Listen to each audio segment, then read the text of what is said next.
빌립보 4장 6절에서 7절 말씀 합독하겠습니다.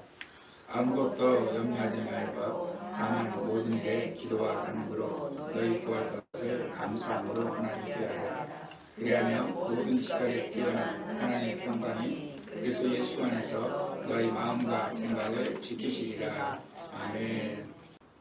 인간의 본질에 대해서 말씀을 나누고 있는데요. 우리 가운데 정말로 중요한 것은 무엇이냐면 본질을 아는 것입니다. 본질을 알 때 우리가 정확하게 해석을 할 수가 있습니다.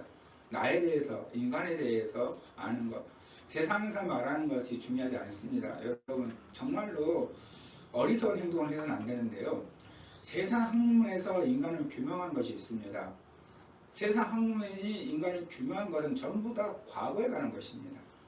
과거의 경험이고 과거의 경험을 통해서 결론을 도출해낸 거예요.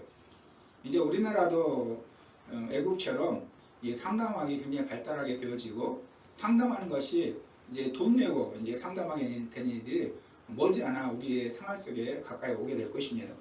그래서 인간의 본질에 대해서 상담을 하는 거예요. 그 사람은 무엇을 가지고 있는가, 그 사람 내면에 무엇이 있는 것인가, 무엇 때문에 나타나는 일이 있는가 말하게 되어지는데, 여러분 한번 생각을 해보십시오. 여러분에게 집에 냉장고가 있지 않습니까? 냉장고를 보시게 되어지면 항상 우리가 전자제품을 사게 됐을 때 항상 냉장고만 오지 않습니다. 뭐가 옵니까? 따라오는 것이 같이 있죠. 박스가 옵니까? 박스에 싸져오고 그 박스 버려도 되는 것입니다. 버리면 안 되는 것이 있습니다. 같이 오는 것들 중에서 매뉴얼입니다. 이 제품은 이렇게 만들어지고 이렇게 쓰여지는 것이다. 이렇게 해야 잘 쓸 수 있다. 매뉴얼을 봐야 되는 것입니다. 여러분 여러 가지 제품을 만드는 곳이 있으니까 삼성 제품이고 LG 제품이 있고 이런 여러 가지 제품들이 있지 않습니까? 삼성 엔지니어가 LG 제품을 고칠 수 있을까요? 없을까요? 고칠 수 있습니다. 왜? 기본은 비슷하니까. 그러나 정확하게는 모릅니다. 그게 세상에 정확하게 아는 것은 누구냐면 LG 기술자예요. 또 더 정확하게 아는 사람은 누구냐? 기술자가 아니고 그걸 만든 사람입니다. 이것은 우리에게 굉장히 중요한 거예요. 인간이 어떠한 존재인가 정확하게 알려면 인간을 만드신 하나님에게 가야 됩니다. 그분이 우리에게 성경을 통해서 인간은 이러한 존재다라고 말한 거예요. 그래서 인간의 본질을 정확하게 알려면 다른 데서 알 수 있는 것이 아니라 다른 데서 아는 것은 전부 다 제한적인 것입니다. 온전한 것은 무엇이냐? 오직 성경밖에 없습니다. 하나님의 말씀으로, 하나님의 말씀이 너를 이렇게 만들었다라고 말씀하고 있으니까 말씀을 통해서 나를 봐야 돼요. 말씀을 통해서 나를 봐야지만이 나를 정확하게 알 수 있어요. 인간의 본질을 정확하게 알 수 있습니다. 그래서 우리가 마음에 대해서 살펴보고 있는데, 마음이라는 것은 실질적으로 무엇을 말하느냐? 인간이 가지고 있는 지정이, 인식하고 있는 나를 말하고 있는 것입니다. 그러다 보니까 실질적으로 인간 전체를 말할 수 있게 되어진 것이죠. 그 지정의를 말하면서 인간에 대해서 뭐라고 말하고 있느냐? 바로 인간의 내부 인간, 이렇게 표현을 한 거예요. 우리의 안에 있는 인간, 그것을 바로 카르디아, 우리가 보고 있는 마음에 대해서 지난주와 함께 오늘 또 이어서 보게 되어집니다. 그래서 우리가 마음의 특징을 알았다면 우리 마음의 상태를 알아야 됩니다. 내 마음의 상태를 알아야지 정확하게 해석을 할 수 있게 되어지죠. 그래서 성경은 인간의 상태, 마음의 상태에 대해서 말하고 있는데, 이것을 우리가 알아야 되는 가장 큰 이유가 무엇이냐면 마음에 가득한 것이 나오기 때문입니다. 누가복음 6장 45절입니다. 선한 사람은 마음에 쌓은 선에서 선을 내고 악한 자는 그 쌓은 악에서 악을 내나니 이는 마음에 가득한 것을 입으로 말함이니라. 사람은 무엇이 나오는 거냐? 마음에 가득한 것이 나오는 거예요. 그 나오는 말을 통해서 이 사람이 이런 말을 하는 걸 생각하지만 결국은 그 말은 뭐냐면 마음에 가득한 것이 나온 것입니다. 우리가 잘 알다시피 국회의원들이 많은 말 실수들을 하지 않습니까? 그러면서 이야기를 합니다. 내가 말 실수했다. 실언을 했다. 이런 표현을 하죠. 실언하는 경우도 있죠. 그러나 대부분은 그 말 한 사람 마음에 있는 것이 나온 거예요. 마음에 있는 것이 나오다 보니까 그것이 문제가 되는 것이죠. 그것을 잘못했다라고 말했다 할지라도 그 사람이 바뀐 게 아닙니다. 그 마음속에 있는 것이 나오기 때문이에요. 그런데 성경은 인간의 마음에서 뭐라고 말하고 있느냐? 창세기 6장 5절입니다. 여호와께서 사람의 죄악이 세상에 가득함과 그의 마음으로 생각하는 모든 계획이 항상 악할 뿐임을 보시고.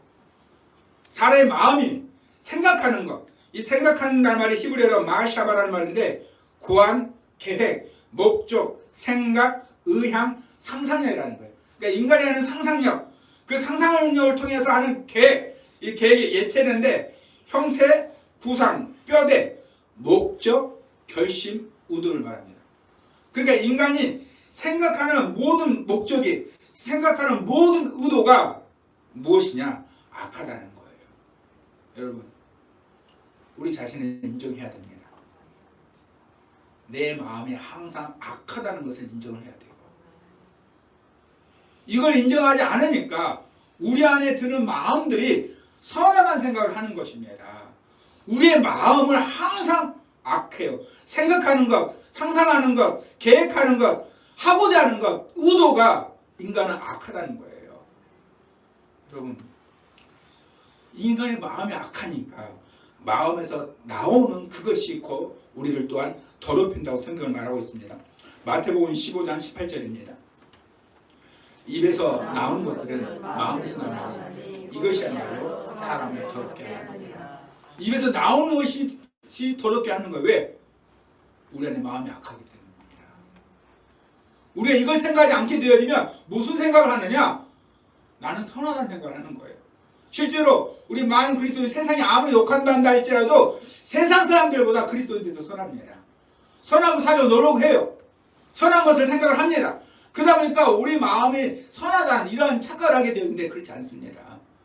인간의 모든 마음은 항상 계획하는 것이 악하다고 성경은 말씀하고 있는 것입니다. 마가복음 7장 21절 23절 속에서 곧 사람의 마음에서 나오는 것은 악한 생각, 곧 음란과 도둑질과 살인과 간음과 탐욕과 악독과 속임과 음탕과 질투와 비방과 교만과 우매하느니 이 모든 악한 것이 다 속에서 나와서 사람을 더럽게 하느니라. 이 모든 악한 것이 어디서 나오는 것입니까? 속에서 나오는 거예요. 인간의 마음에서 나오는 것입니다. 왜? 인간의 마음이 악하기 때문에. 이게 하나님의 말씀입니다.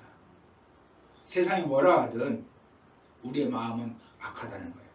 우리 마음에 가득한 것이 나오니까, 악한 것이 나오니까 그것이 나와서 그 마음의 속에서 나오는 것이 우리를 더럽게 하는 것입니다. 그러면 왜 하나님이 창조한 인간, 완전하게 보시기에 좋았더라 말할 때 인간의 마음이 왜 이렇게 악해졌는가? 나오는 것이 다 우리를 더럽히는 것인가? 그 이유는 무엇이냐면 마음이 악한 것은 사탄이 마음에 역사하기 때문입니다. 사탄은 마음에 뿌려진 것을 빼앗습니다. 마태복음 13장 19절입니다. 아무나 천국 말씀을 듣고 깨닫지 못할 때는 악한 자가 와서 그 마음에 뿌려진 것을 빼앗나니 이는 곧 길가에 뿌려진 자요. 여기 빼앗다는 말이 헬라어로 파르파도라는 말인데 훔치다, 끌고 가다, 강제로 취하다, 잡아채가다, 데려가다는 뜻을 가지고 있습니다. 하나님의 말씀을 듣는데도 불구하고 왜 우리 안에 악함이 있는 것이냐? 사단이 마음에 뿌려진 것을 강제로 빼앗아 가기 때문입니다. 도둑질에 가기 때문이에요. 여러분, 우리가 하나님의 말씀 듣지 않습니까? 그럼에도 불구하고 우리 안에서 악한 것이 나옵니다. 무엇 때문입니까? 사단이 빼앗아 가기 때문입니다. 그리고 사단은 우리에게 생각을 넣어줍니다. 요한복음 13장 2절입니다. 마귀가 벌써 시몬의 아들 가롯 유다의 마음에 예수를 팔려는 생각을 넣었더라. 우리의 마음에 악한 가장 큰 이유가 어디 있는 거냐? 사단이 생각에 넣어주기 때문이에요. 우리 마음속에. 지금 여러분 이 상황을 한번 생각해 보시기 바랍니다. 가롯 유다에게 사단이 생각을 넣어줬어요. 예수님 팔려는 생각을 넣어줬습니다. 그럼 이 자리가 어떤 자리일까요? 지금 가롯 유다가 있는 그 자리, 최후의 만찬 자리입니다. 유월절 전에 음식을 맞이할 때 세족실이 있었던 그 때 상황에 세도했기 바로 전에 이 말씀이 있는 거예요. 가장 은혜로운 자리, 예수님이 고별 설교를 하고 있는 그 자리, 그 은혜의 자리에 있는 한 사람 가룟 유다의 마음에 예수님 팔려는 생각을 놓아줬습니다.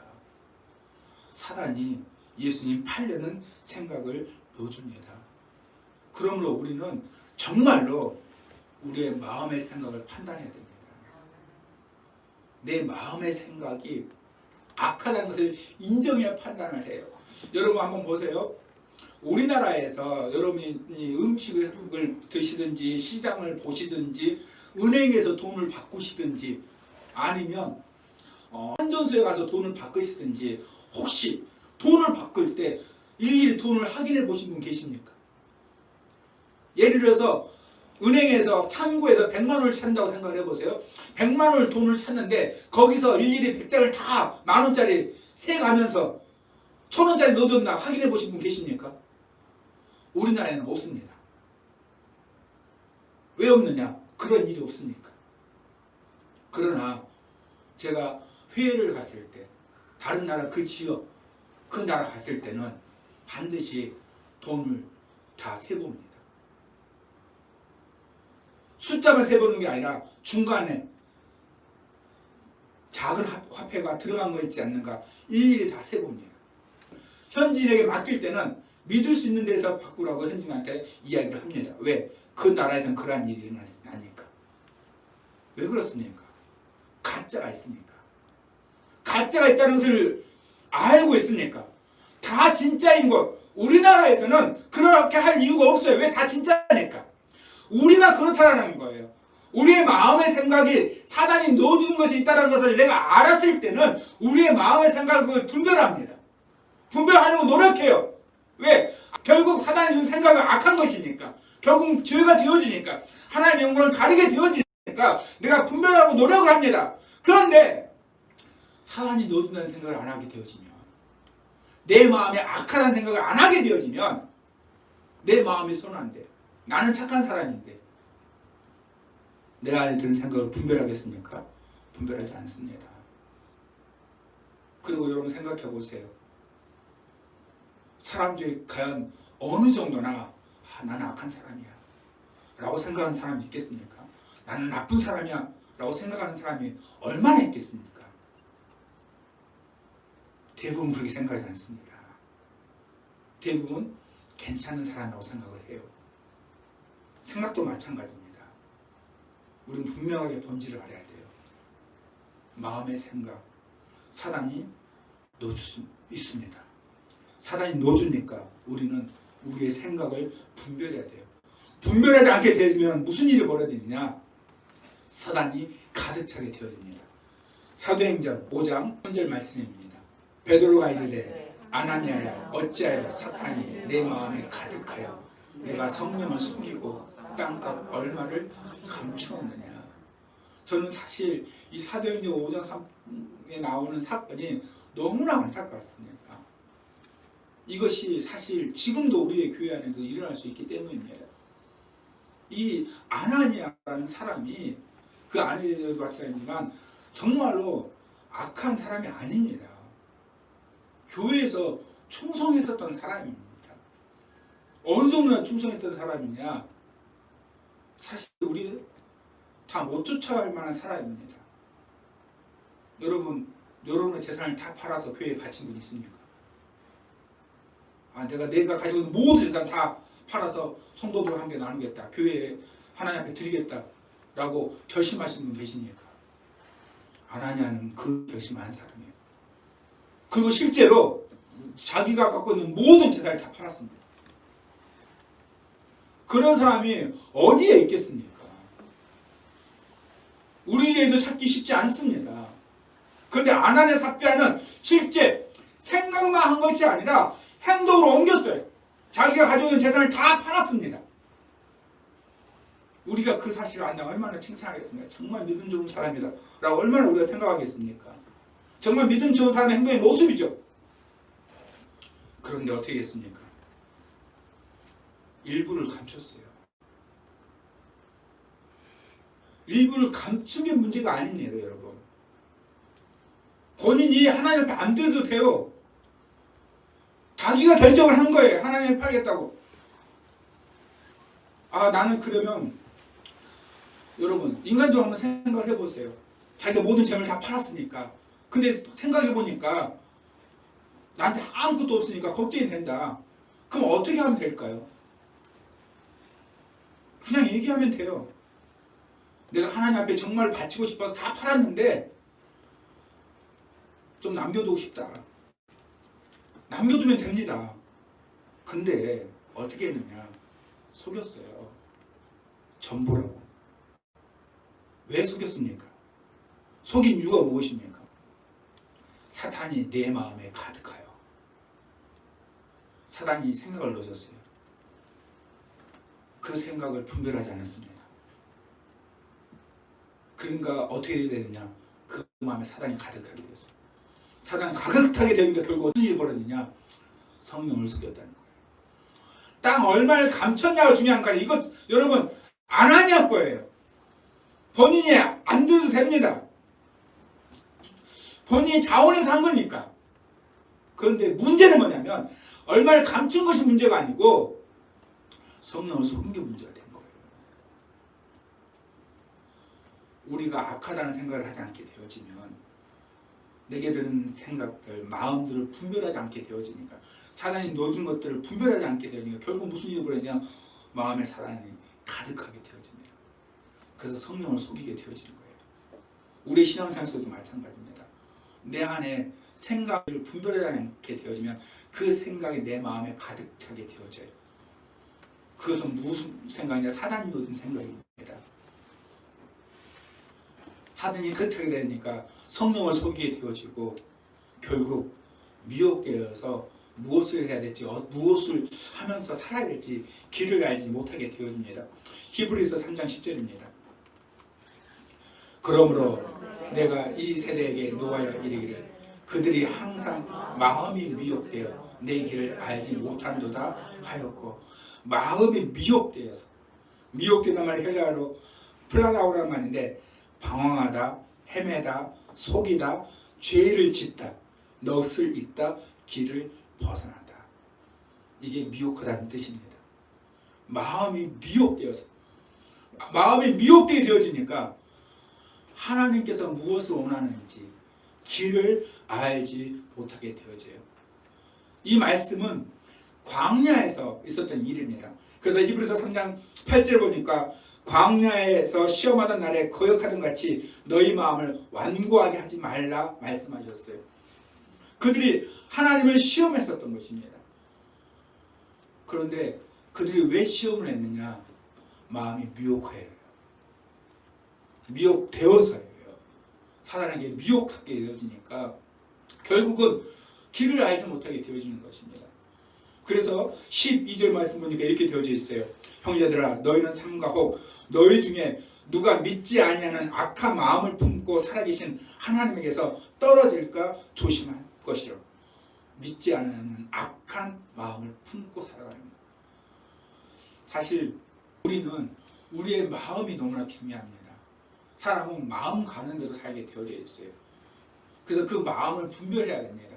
그 마음이 옳은 것인지 그른 것인지 분별하지 않으면 안 돼요. 세상은 말합니다. 마음 가는 대로 살으라고.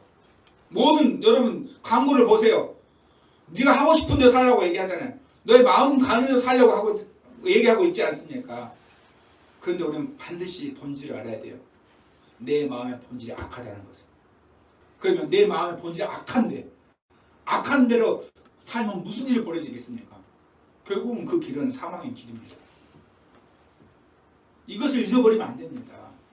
이것을 이해해야지만이 내 마음을 분별하는 거예요. 내가 하고 싶은 데가 중요한 것이 아닙니다.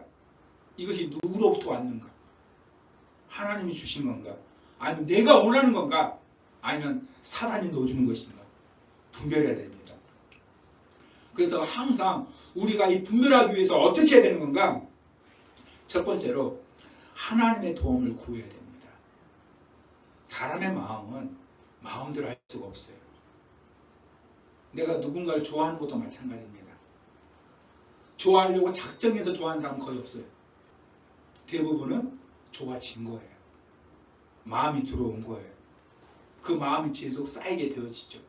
그러니까 좋아하게 되어지고 보고 싶고 만나고 싶고 그러면 고백하게 되어지고 그런 시간들이 자연적으로 되어지는 거예요. 그게 우리의 마음입니다. 그 누구도 마음을 바꿀 수가 없습니다.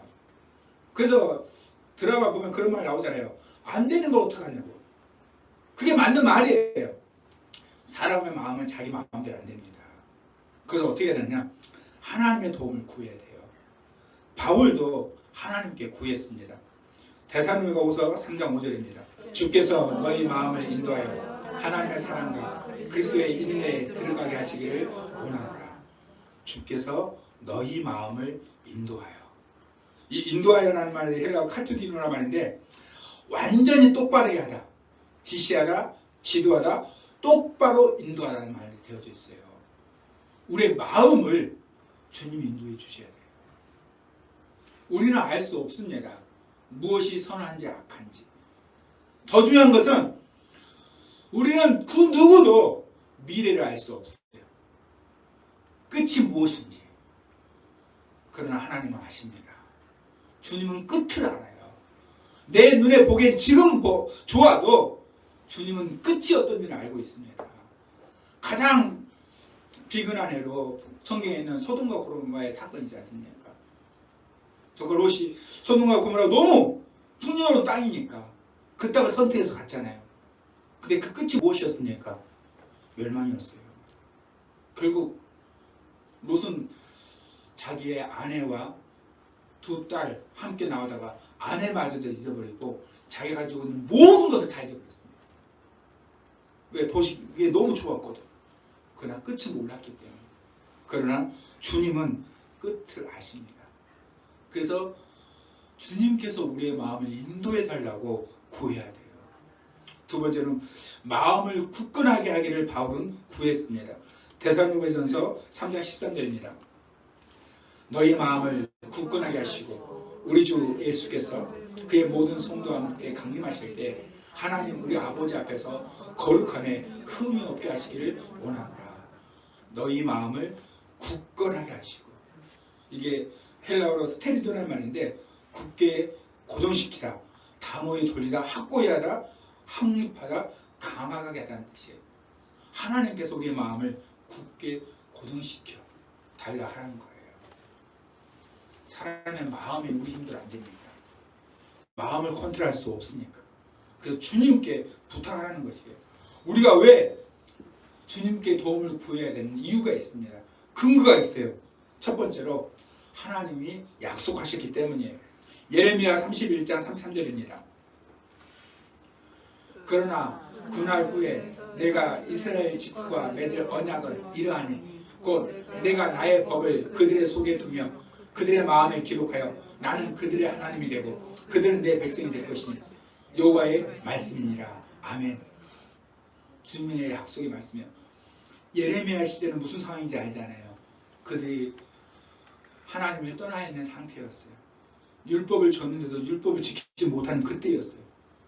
근데 주님 뭐라고 말씀하시냐? 율법을 떠나 살아가는 그들에게 율법 전문을 통해서 말씀하는 것이 아니라 그것을 어디에 새기느냐? 마음에 새기겠다는 거예요.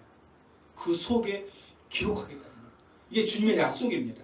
그래서 우리는 주님 앞에 내 마음을 붙잡아 주시라고, 내 마음을 인도해 주시라고 구할 수 있는 근거가 여기에 있어요. 왜? 주님께서 내 마음에 주님 뜻대로 살아갈 수 있는 마음에 기록해 주겠다고 약속하셨으니까. 두 번째로는 하나님이 하시기 때문입니다. 하나님 하신 일들이 있습니다. 사도행전 16장 14절입니다. 두아디아시에 있는 자세 옷감 장사로서 하나님을 섬기는 누디아라 하는 한 여자가 말을 듣고 있을 때 주께서 그 마음을 열어 바울의 말을 따르게 하신지라. 아멘. 이곳은 빌립보 성입니다. 마케도니아의 첫 성이에요. 관문에 해당되는 곳이에요. 바울이 주의 복음을 전하게 되었을 때 성령께서 아시아에 전하는 것을 막으시고 바로 마게도니아를 갈 수 있는 그 길인데 그곳에 만난 첫 번째 사람이 바로 누디아인데 이 누디아는 평생에 바울을 후원하게 되어집니다.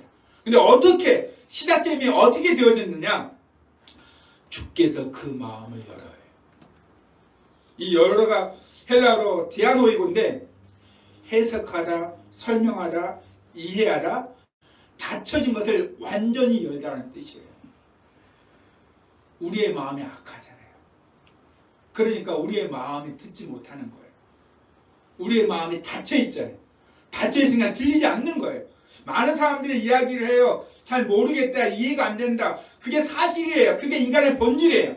인간은 그 마음이 악하기 때문에 하나님의 말씀이 들리지 않습니다. 다 닫혀져 있습니다. 그런데 주께서 누구의 마음을 닫혀진 것을 완전히 열어서 해석해주고 설명해주고 이해해준 거예요.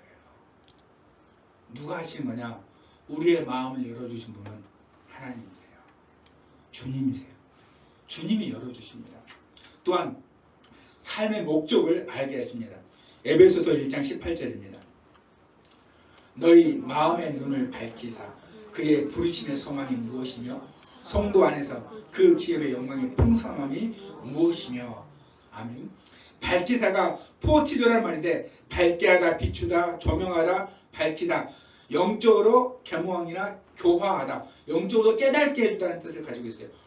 마음의 눈을 밝혀준다는 거예요. 영적으로 깨닫게 해준다는 거예요. 그래서 뭐하냐?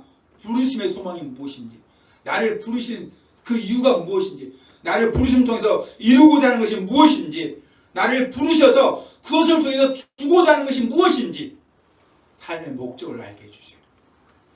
우리가 삶의 목적을 알지 못해서 방황하는 경우가 많이 있습니다. 주님께 열어달라고 해야 돼요.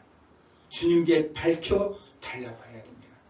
그래서 주님께서는 우리에게 세 번째로 성령을 보내주신 거예요. 갈라디아서 4장 6절입니다.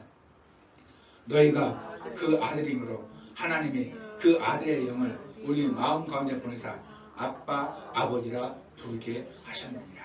아멘. 성령을 보내셔서. 근데 보내사란 말이 헬라 말이 에사포스텔로란 말인데 멀리 보내다. 그냥 보내는 것이 아니라 멀리 보내다 또한 사명을 주어 파송하다 내보내는 뜻이에요. 사명을 주고 내보냈을 때 이 엑사포스텔로라는 말을 쓴 거예요. 그러니까 성령님이 우리가 오셨을 때 그냥 오신 것이 아니에요. 어떻게 오신 거냐? 사명 가지고 목적을 가지고 오셨어요. 그 목적이 뭐냐? 왜 보내냐? 우리 마음속에 왜 보내셨느냐? 우리로 하나님을 아빠, 아버지라 부르게 하기 위해서. 그러기 위해서 성령을 보내주신 거예요. 우리가 하나님께 구할 수 있는 근거는 뭐냐? 바로 하나님이 하셨기 때문에. 하나님 우리를 아빠, 아버지라고 부를 수 있도록 성령을 보내주셨어요. 그 이 성령을 어디에 보내주셨습니까? 고린도후서 1장 22절. 그가 또한 우리에게 인치시고 보증으로 우리 마음에 성령을 주셨느니라. 아멘. 우리의 마음에 보내주셨어요. 우리가 알 수 있도록 육체도 보내주시지만 우리의 마음속에 하나님을 아빠, 아버지라고 부를 수 있도록 보증이 되게 해주시기 위해서. 그러므로 우리는 하나님이 하시기 때문에, 하나님이 약속하셨기 때문에 하나님께 도움을 구해야 됩니다.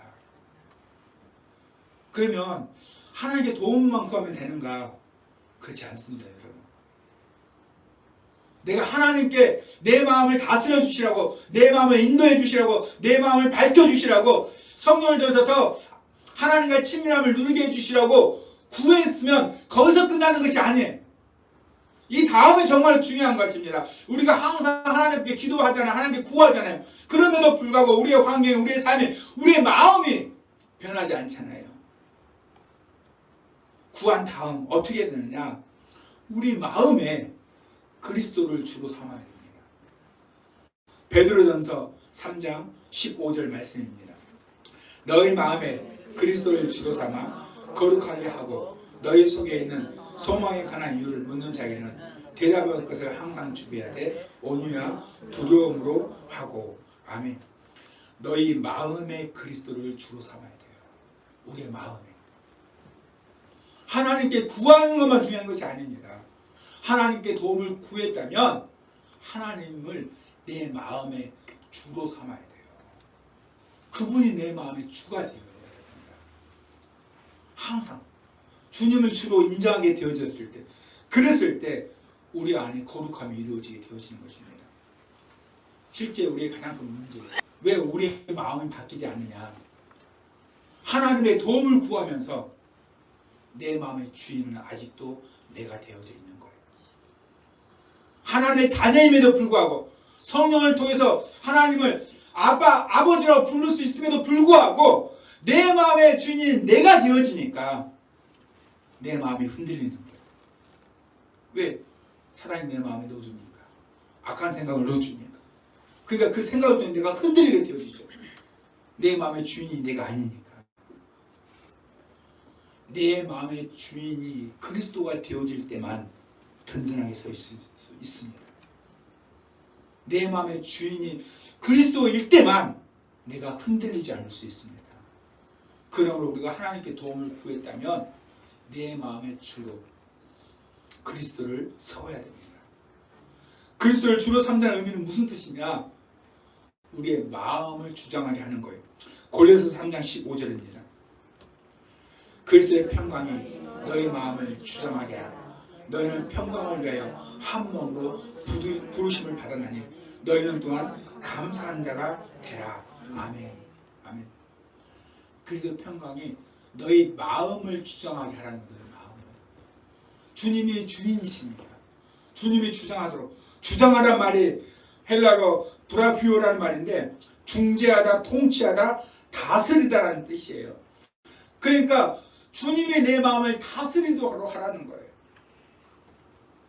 주님이 어떻게 우리의 마음을 다스리겠습니까? 주님이 우리의 마음을 무엇으로 다스리겠습니까? 말씀으로 다스립니다. 주의 말씀이 뜻이니까. 주의 말씀으로 나를 다스리시는 거예요. 결국 우리가 우리의 마음 악함을 벗어날 수 있는, 우리의 마음을 정말 하나님의 뜻대로 온전하게 되어줄 수 있는 것은 다른 길이 아니고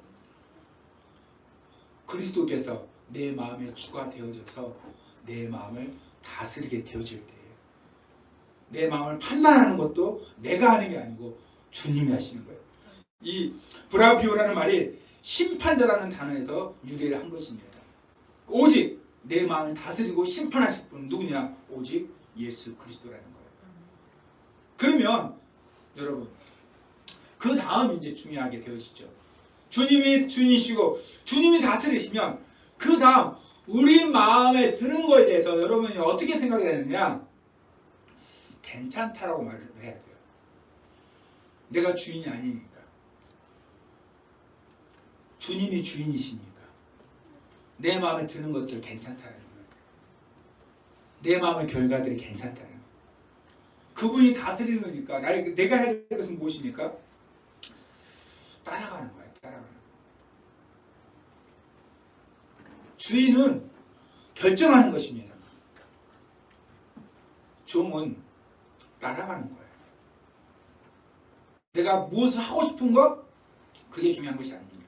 중요한 것은 무엇이냐? 따라가는 거예요. 여러분 인생 가운데도 마찬가지입니다. 결국 여러분 인생의 주인이 무엇입니까? 여러분 인생의 주인이 누구입니까? 하나님이 주인이면 하나님이 인도하신 대로 따라가면 내가 할 일이에요. 결과도 중요하지 않습니다. 결과는 누가 책임집니까? 주인이에요. 왜? 주인이 하라는 거 했으니까. 주님이 우리의 마음을 주장하라고 그렇게 우리에게 맡겨드렸으니까 주님이 인도해 준 대로 따라가면 되는 것입니다. 그래서 빌립보 4장 6절 7절에 이렇게 말씀하고 있습니다. 아무것도 염려하지 말고 다만 모든 일에 기도와 간구로 너희 구할 것을 감사함으로 하나님께 아뢰라. 그리하면 모든 지각에 뛰어난 하나님의 평강이 그리스도 예수 안에서 너희 마음과 생각을 지키시리라. 아멘. 그리스도 예수 안에서 지키시리라. 이 지킨다는 말이 재밌습니다.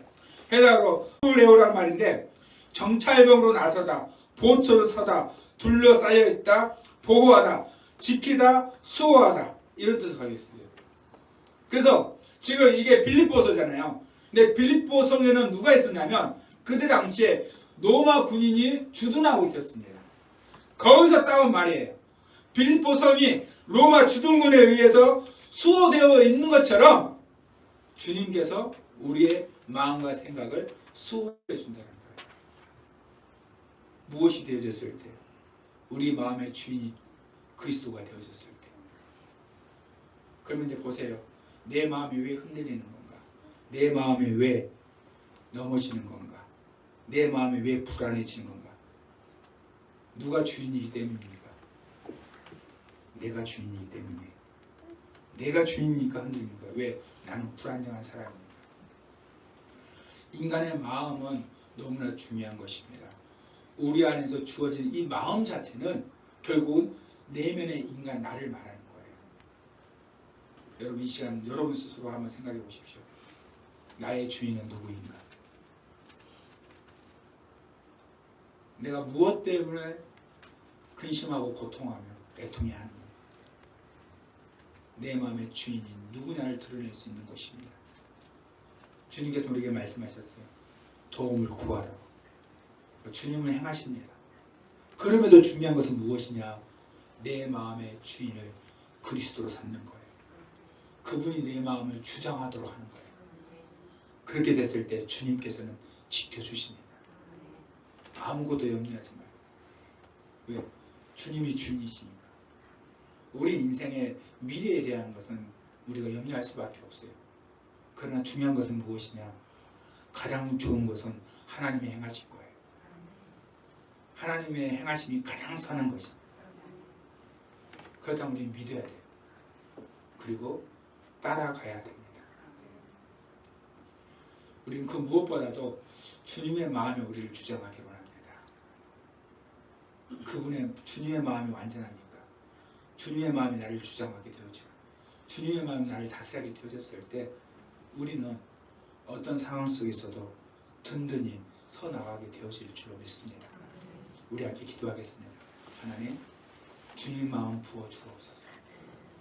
내 마음의 주인을 예수 그리스도로 삼게 도와주시고 악한 내 마음 부족하는 것이 아니라 분별하면서 주님이 나를 다스려 주옵소서. 우리 함께 기도하면서 나가도록 하겠습니다.